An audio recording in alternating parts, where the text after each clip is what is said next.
The Swiss are on the offensive against cancer. This is Industry Focus.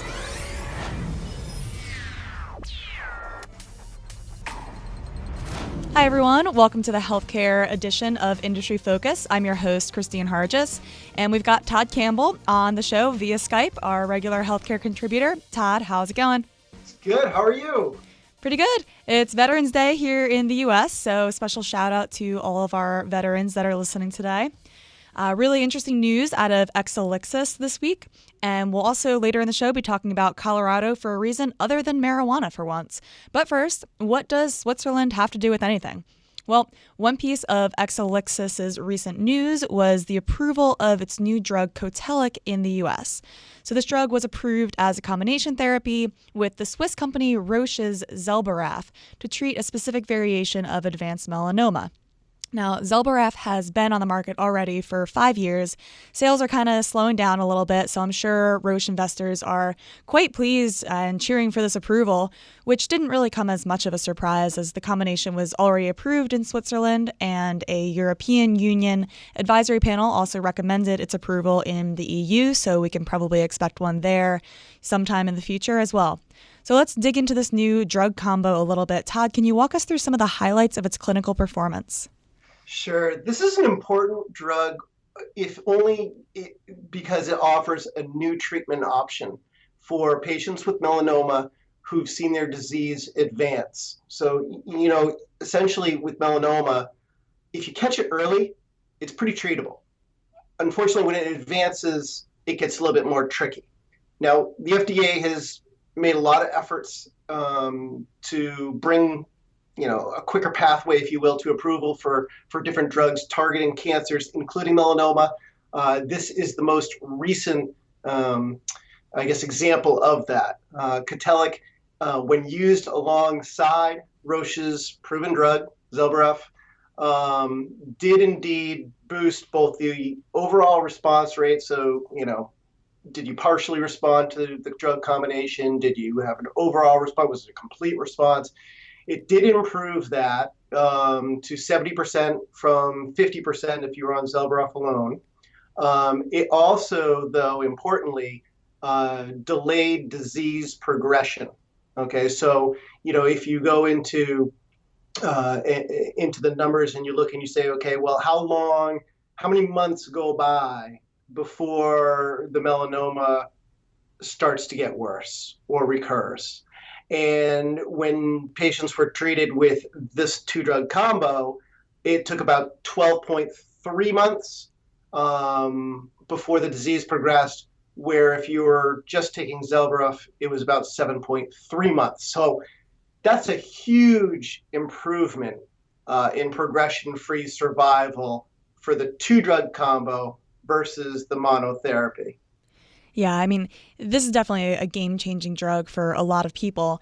I think one question that is really on people's minds right now that Exelixis did weigh in on a little bit is pricing.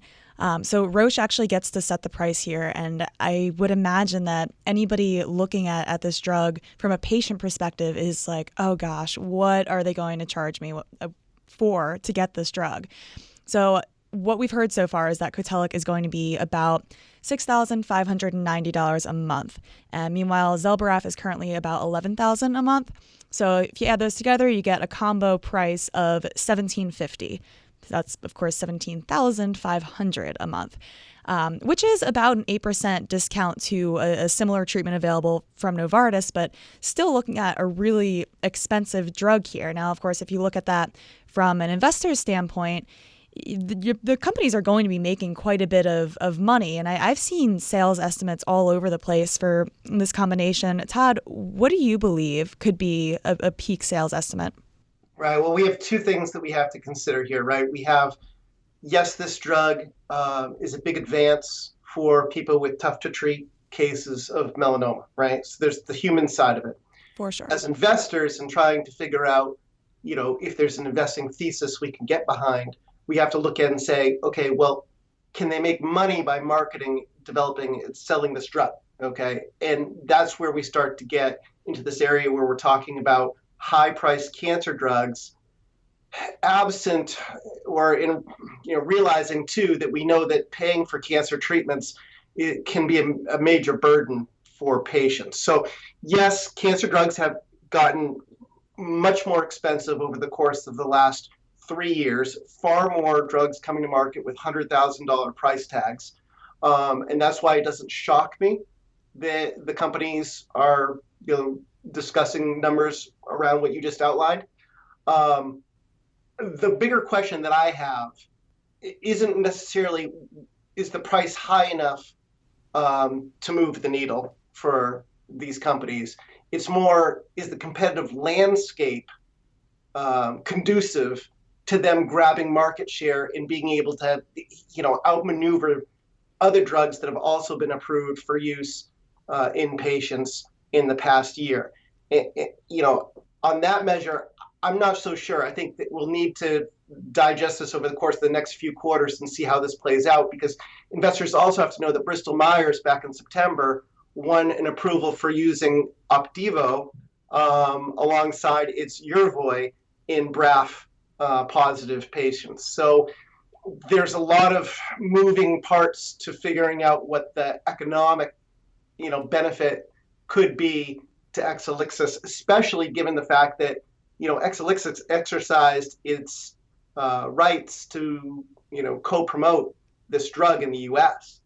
And that Right. means that it won't be receiving royalties on sales. It actually has to pay for half of the marketing expenses that are associated with getting it to doctors and patients. The upside, obviously, being that they'll share in any profit or loss that's generated. Yeah, and it's So really only a you get the 50-50 two share. pieces of that puzzle, patient population and use, or volume and price. Exactly. Yeah. And as it is right now, as you mentioned, since they are sharing in the US profits, they're only getting 50% right now. And that's going to decrease as sales increase, with Roche taking the rest of it.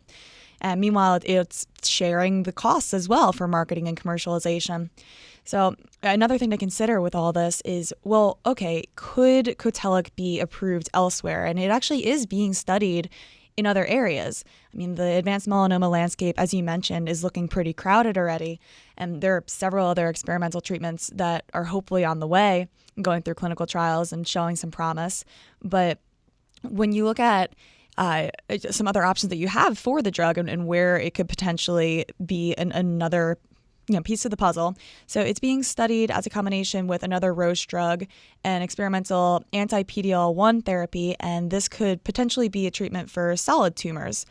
So of course, this is still a very early stage type of drug as far as post-approval or late stage trials go. We don't really have any way of saying exactly how much revenue it could bring in, but it's certainly something to keep an eye on. Todd, I'm just curious if you could touch on what else is going on with Exelixis. I mean, this is just one part of their story.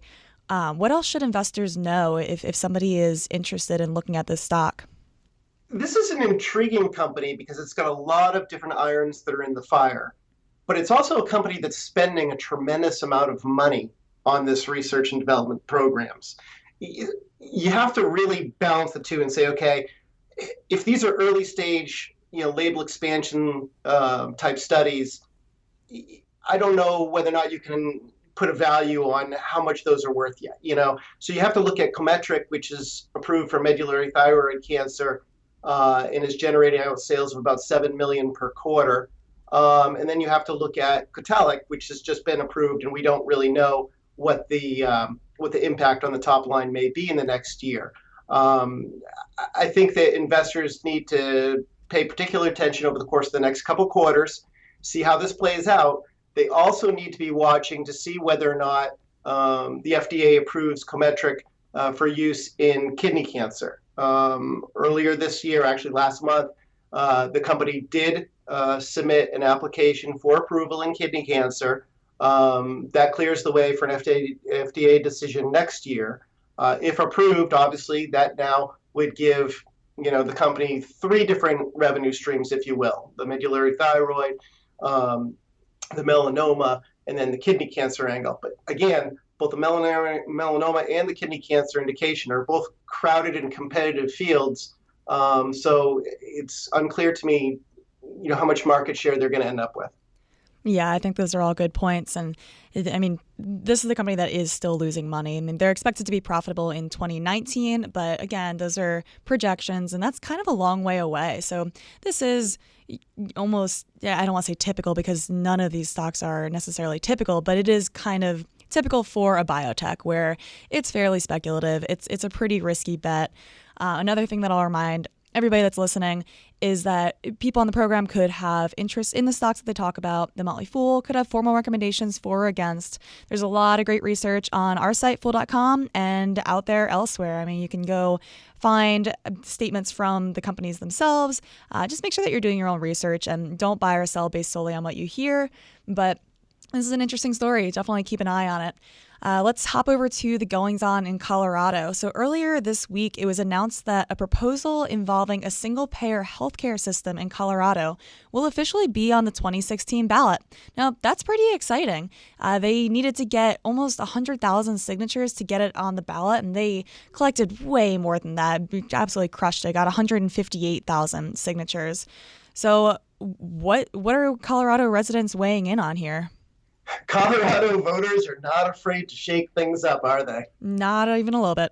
The approval, obviously, of marijuana was groundbreaking, if you will, and new ground could also be broken if voters pass legislation next year that would allow for a single-payer system for people who live and earn money in Colorado, wherein the residents would be able to pick their provider, go to the doctor, and the state of Colorado would pick up the tab. How on earth are they going to pay for that, Todd? Well, it's going to be pricey. Estimates are pegging the cost at about $25 billion. Yeah, and that's coming from the backers. They're the ones saying that. Like, that's not even the opponents. $25 billion. And it's probably going to be much higher than that, right? Who knows, right? But they're trying to attack a situation that is on the minds of everyone, especially now that we're at open enrollment. A lot of people are signing up for the health insurance for next year. Insurance premiums continue to climb.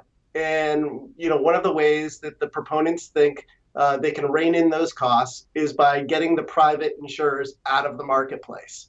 You get rid of their administrative, you get rid of their profit incentive, and you negotiate directly with the drug makers, directly with the hospital systems and the primary care physicians. You get maybe better pricing, and then you pay for that through taxation rather than premium payments. So what they're saying basically is, okay, we'll pay for that $25 billion by instituting a 10% payroll tax. 6.67% of that payroll tax is going to be picked up by the employer. The remainder will be picked up by the employee. But at the same time, yes, you're paying more in taxes, but now you won't have to pay your insurance premium or your copays. Yeah, and moving that budget over to government is kind of a huge expansion of government for the state. It would literally double the size of their budget. However, you get people that are in support of this bill saying that the initiative could slash $5 billion from what residents currently pay in premiums. Yeah, I'm skeptical of all of those numbers at this point. I think that we'll probably get more insight as people really dig into this.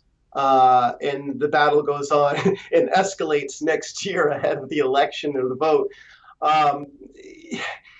The costs are what the costs are. I mean, we know, anybody who's been listening to our program knows that the expenses that are tied to next generation medications that work better and to care is climbing.